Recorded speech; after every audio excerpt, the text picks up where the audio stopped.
नमस्कार, मी विशाल परदेशी. या बुलेटिनमध्ये आपलं सगळ्यांचं स्वागत. या बुलेटिनची सुरुवात आपण करतोय मुंबई महापालिकेच्या अर्थसंकल्पाच्या बातमीने. मुंबई महापालिकेचा अर्थसंकल्प जो त्या अर्थसंकल्पात यंदा भरघोस वाढ झाली आहे. 45,949 कोटींचा अर्थसंकल्प सादर करण्यात आला आहे. गेल्या वर्षी 39,000 कोटींचं बजेट होतं. यंदा या अर्थसंकल्पात भरघोस वाढ झाली आहे. पालिकेच्या बेस्ट उपक्रमाला 800 कोटींचा निधी देण्यात आला आहे. तर कोस्टल रोडसाठी जर आपण लक्षात घेतलं तर 32 कोटींची तरतूद करण्यात आली आहे. गोरेगाव मुलुंड लिंक रोडसाठी 1300 कोटी रुपये देण्यात आले असून पुलांची दुरुस्ती आणि निर्मितीसाठी भरीव तरतूद करण्यात आली आहे.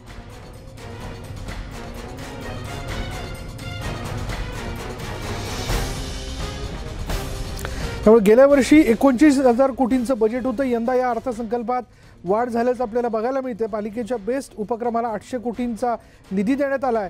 तर कोस्टल रोडसाठी 32 कोटींची तरतूद करण्यात आली आहे. गोरेगाव मुलुंड लिंक रोडसाठी 1300 कोटी रुपये देण्यात आले असून पुलांची दुरुस्ती आणि निर्मितीसाठी भरीव तरतूद करण्यात आलेली आहे.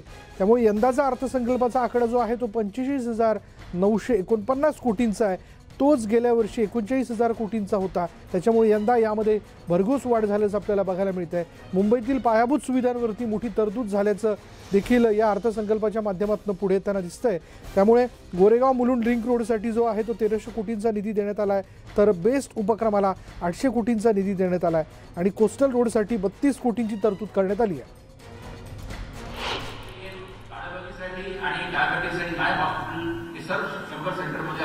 टेलिमेडिसिनची व्यवस्था सुरू करू आणि दुसऱ्या टप्प्यामध्ये परत अतिरिक्त 100 आपण ॲडिशनल आरोग्य केंद्राची स्थापना करण्यात येईल. प्रत्येक जे आरोग्य केंद्र आहे त्याच्या 60 ते 65,000 लोकसंख्या टार्गेट राहील. अशा 200 सेंटर सुरू केल्यानंतर जेथे आपले 30 लाख पॉप्युलेशन आहे सर्वांना 139 टेस्ट फुकट मिळणार आणि त्यांना मोठे हॉस्पिटल जाण्याची गरज भासणार नाही आणि जे काही प्रायमरी हेल्थ केअर आहे त्याची गरज जरी उपलब्ध होईल आणि जे काही यासाठी लाभार्थी आहेत त्याला नाममात्र शुल्कावर हे सर्व 139 प्रकारची चाचण्या आणि जवळपास 38 प्रकारचे रेडिओलॉजिकल इंटरव्हेन्शन्स सर्व फ्री ऑफ कॉस्ट त्यांना प्रोव्हाइड केले जातात.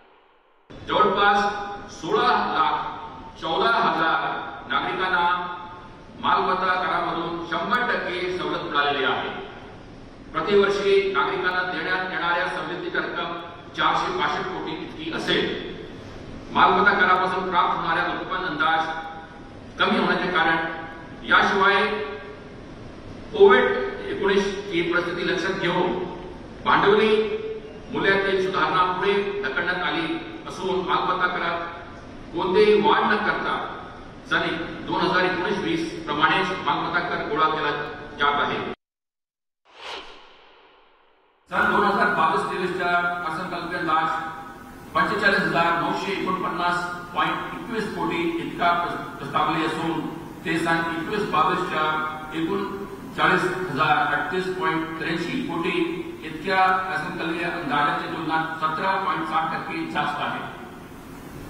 महसुली उत्पन्न सन 2021-22 या आर्थिक वर्षाचे महसुली उत्पन्नाचे अर्थसंकल्पीय अंदाज 27,811.57 कोटी वरून 34,538.41 कोटी असा सुधारित करण्यात आलेला आहे. म्हणजे जवळपास 10,000 कोटी आपला उत्पन्न जास्त आहे जे प्रोजेक्टेड होतं. त्यामुळे यंदाच्या अर्थसंकल्पात फार मोठ्या प्रमाणात भरीव वाढ झाल्याचं आपण बघतोय. 45,949 कोटींचा हा अर्थसंकल्प आहे. हाच अर्थसंकल्प गेल्या वर्षी 39,000 कोटींचा होता. यंदा या अर्थसंकल्पात वाढ झाल्याचं या प्रस्तुतीकरणानंतर लक्षात येत आहे. पालिकेच्या बेस्ट उपक्रमाला 800 कोटींचा निधी देण्यात आला आहे. यामध्ये मग बेस्ट पॉवर आणि त्याचबरोबर बेस्ट बस या दोन्ही उपक्रमांना हा निधी जो आहे तो समसमान दिला जाईल आणि त्याचबरोबर कोस्टल रोडसाठी 3,200 कोटींची तरतूद करण्यात आली आहे. गोरेगाव मुलुंड लिंक रोडसाठी 1300 कोटी रुपयांची तरतूद करण्यात आलेली आहे. तर या सगळ्या ह्याच्यातनं एकतर लक्षात येत आहे की मुंबईतील पायाभूत सुविधा अधिक पक्क्या करण्यासाठी म्हणून प्रयत्न होत आहेत. यामध्ये पुलांची दुरुस्ती असेल, त्याचबरोबर वेगवेगळ्या पुलांची निर्मिती असेल, जेणेकरून मुंबईतल्या वाहतुकीचा म्हणजे जो वाहतुकीचा खोळंबा होतो किंवा जी ट्रॅफिक जामची समस्या आहे ती दूर करण्याच्या दृष्टिकोनातून पायाभूत सुविधा अधिक वाढवण्यावरती जोर देण्यात आलेला आहे. दळणवळण व्यवस्था जी आहे ती देखील वाढवण्याच्या बद्दल यामध्ये सांगण्यात आलं आहे. याबद्दल बोलूयात. भाजपचे आमदार अतुल भातखळकर आपल्याबरोबर आहेत. अतुल भातखळकरजी, मुंबई महापालिकेच्या अर्थसंकल्पाकडे आपण कसं बघता? बोगस बजेट एका शब्दात सांगायचं तर आपण आता म्हणत होतात की वाहतुकीचे प्रश्न सोडवण्याकरता त्यांनी काही बजेटमध्ये केलंय. अहो, वाहतुकीचा मूळ प्रश्न सोडवण्याकरता आम्ही चालू केलेल्या मेट्रोचा बट्ट्या बोर्ड या पिता पुत्रांनी केला. मुख्यमंत्री आणि त्यांचे चिरंजीव जे कॅबिनेट मिनिस्टर आहेत त्यांनी. कसली मुंबईची वाहतूक समस्या तुम्ही सुधारवणार आहात? एसटीपी प्रोजेक्टचं काय झालं? सुप्रीम कोर्टाने खरडपट्टी काढली परवा. आता यांनी काल त्याचं टेंडर परत रद्द करून टाकलं. 47% सुद्धा जो भांडवली खर्च होता तो गेल्या वर्षात बजेटमध्ये खर्च नाही झाला. आणि त्याच्यामुळे ही केवळ बोगसगिरी आहे. आणि मी पाहिलं की ट्विटरवर मारे बजेट देत आहेत. मराठी करणारे लोक इंग्लिशमध्ये ट्विटरवर बजेट देत आहेत. मग कुठे गेलं तुमचं मराठीचं प्रेम? ट्विटरवर जी माहिती देत आहे ती मराठीत का नाही दिली? त्याच्यामुळे सगळा बोगसगिरी आहे, ढोंगीपणा आहे. त्याला काही अर्थ नाहीये. यांचे कॉन्ट्रॅक्टर बरोबरचे संबंध, मोठमोठे प्रोजेक्टची टेंडर काढली, त्याची कामं केली नाहीत. मग गोरेगाव मुलुंड लिंक रोड असेल, एसटीपीचा प्रोजेक्ट असेल, सगळ्याची टेंडर फ्लोट करायची, सेटिंग करायची. एवढा एकच धंदा गेले 5 वर्ष मुंबई महानगरपालिकेमध्ये चालू आहे. आणि गेल्या 2 वर्षात यांचेच मुख्यमंत्री झाल्यानंतर त्याला आणखी जोर आलेला आहे. हे सगळं आम्ही भ्रष्टाचार खणून बाहेर काढू. आणि या बजेटमुळे मुंबईकरांचं काही भलं होणार नाही. 500 चौरस फुटापर्यंतचा मालमत्ता कर माफ केल्याची बिलं अजून कुठे आहेत लोकांच्या हातात? ती हातात नाहीत लोकांच्या. आणि त्याच्यामुळे सगळी बोगसगिरी आहे. बाकी या बजेटला माझ्या दृष्टीने एक मुंबईकरा म्हणून शून्य अर्थ आहे. पण मग अतुलजी, बेस्ट उपक्रमाला 800 कोटींचा निधी, कोस्टल रोडसाठी 3200 कोटी, नंतर गोरेगाव मुलुंड लिंक रोडसाठी बरोबर निधी त्यांनी दिला. आणि आपण जर का गेल्या वर्षीच्या बजेटचे आकडे पाहिलेत तर कोस्टल रोड करता जितके पैसे मंजूर केले होते ते खर्च झाले 100%. कारण काय आहे? कारण कॅगचा रिपोर्ट वाचा. कॅगने ताशेरे मारले, चुकीचं पेमेंट केलं. आणि म्हणून कोस्टल रोडचे पैसे मात्र 100% खर्च करून टाकले. कारण कॉन्ट्रॅक्टर मोठे आहेत, मोठमोठे कॉन्ट्रॅक्टर आहेत. आणि त्याच्यामुळे हे फक्त कोस्टल रोडचा खर्च पूर्ण केला. गोरेगाव मुलुंड लिंक रोडचं काय झालं? काहीच नाही झालं. फक्त गोरगरिबांची घरं तोडली त्या फिल्म सिटी रोडची. अजून त्या जो अंडरग्राऊंड टनेल आहे त्याची परवानगी नाही. आणि त्याच्या आधीच घरं पाडून टाकली लोकांची. कारण टेंडर काढलं होतं ना. मग टेंडरवर खर्च करावा लागेल, काहीतरी दाखवावं लागेल. आणि त्याच्यामुळे हे सगळे उद्योग आहेत. एसटीपी सारखा महत्वपूर्ण प्रोजेक्ट म्हणजे तुमच्या माध्यमातून मी मुंबईकर जनतेला कदाचित माहित नसेल तर सांगतो. 1.25 कोटी 1.5 कोटी जी काही मुंबईची लोकसंख्या आहे या सगळ्यांचा मैला आणि त्याचं पाणी हे आजही विदाऊट ट्रीटमेंट समुद्रात सोडलं जातं. ही परिस्थिती आहे मुंबईची. बरं अतुलजी, 25 वर्षात टेंडर नाही काढता आणि 30 वर्षात साधी एसटीपीची. मला शिक्षण समितीच्या अर्थसंकल्पावरती आपल्याला प्रश्न विचारायचा आहे. मुंबईत पब्लिक स्कूल वाढवण्याची घोषणा करण्यात आली होती, पण मात्र 2 नव्या आंतरराष्ट्रीय बोर्ड शाळांची घोषणा करण्यात आली. 2 नव्या शाळांसाठी 15 कोटींची तरतूद करण्यात आली आहे. म्हणजे जसं सांगितलं गेलं तसं मात्र शिक्षण समितीच्या अर्थसंकल्पात यंदा दिसून येत नाहीये. असं आहे, मुळामध्ये गेल्या 10 वर्षामध्ये मुंबई महानगरपालिकेच्या शाळेतल्या मराठी विद्यार्थ्यांची संख्या कमी का झाली याचं उत्तर त्यांनी दिलं पाहिजे. क्रमांक 1. क्रमांक 2, माझ्याच मतदारसंघात मालाड पूर्वला चालू असलेली मराठी शाळा मुंबई महानगरपालिकेने गेल्या 2 महिन्यामध्ये विदाऊट टेंडर विदाऊट टेंडर एका इंग्लिश मीडियमच्या खासगी शाळेला चालवायला दिली. हे यांचं मराठी प्रेम. महापालिकेची वास्तू, महत्वाच्या ठिकाणची वास्तू ती विदाऊट टेंडर तुम्ही इंग्लिश मीडियमच्या शाळेच्या खासगी संस्थेला चालवायला देता.